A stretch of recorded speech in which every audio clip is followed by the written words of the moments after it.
मैत्रिणींनो, माझ्या आजची चव चॅनलमध्ये सर्वांचे स्वागत आहे। आज रेसिपी वगैरे काही नाही, मस्त मैत्रिणीच्या पोटात गारवा येण्यासाठी आज छान आपण ड्रिंक बनवली आहे। व्हिडिओ स्किप न करता पूर्ण लास्ट पर्यंत व्हिडिओ पहा, एकदम झकास आहे। आज मस्त आपल्या महाराष्ट्राची शान आपला मठ्ठा, प्रत्येक आपल्या लग्नात वगैरे कार्यक्रमात मठ्ठाची आपली शोभाच वाढवणारा आहे। जिथे स्वीट असतं, उन्हाळ्याला लग्न असलं तर तिथे आपला मठ्ठा राहणारच। चवीला खूप बनाट, पोटात थंडगार देणारा मस्त मठ्ठा, त्यात तवतून मस्त चाट मसाला, आहा विचारायचंच नाही। मस्त मैत्रिणींनो, चला तर मग थंडगार मठ्ठा आपण आज बनवूया। आहे हे मस्त मातीच्या तव्यावरच भाजून घेत आहे। मातीवरच्या तव्यावर भाजलं तर याचा एक वासच वेगळा खमंग येतो। जर मातीचा तवा नसेल तर तुम्ही साध्या तव्यावर पण भाजून घ्यायचे आहे।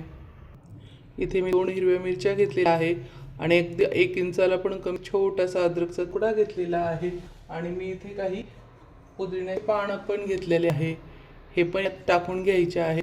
त्यानंतर आपलं जिरं भाजलं गेलंय, हे पण याच्यामध्ये टाकून घ्यायचं आहे।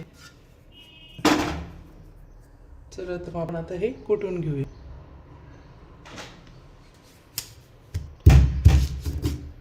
तुमच्याकडे कुटायचं नसेल तर तुम्ही हे मिक्सरला पण बारीक फिरून घ्यायचं आहे, पण हे कुटून जर टाकलं तर याची चवच वेगळी येते।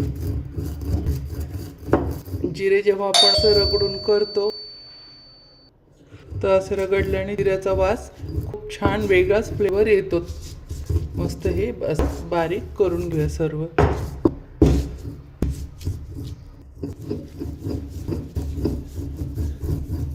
हे झालं आपलं मस्त बारीक। इथे मी 1 लिटर ताक घेतलेला आहे। आता आपण हे वाटण केलेलं आहे मस्त, हे ताकामध्ये टाकून घ्यायचं आहे।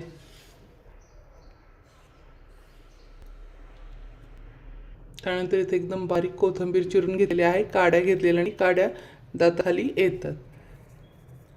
त्यानंतर चवीनुसार आपण मीठ टाकून घ्यायचे आहे।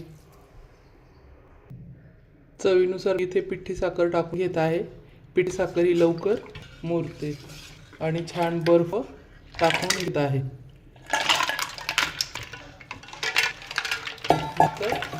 काढून ठेवायचं आहे, लगेच प्यायचं, लगेच पण पिऊ शकता ते आणि जेवताना पिऊ शकतात। हे झालं आपलं मस्त उन्हाचं थंडगार मठ्ठा, चवीला एकदम भन्नाट आहे। बघू शकतो इतकं पण किती झालं।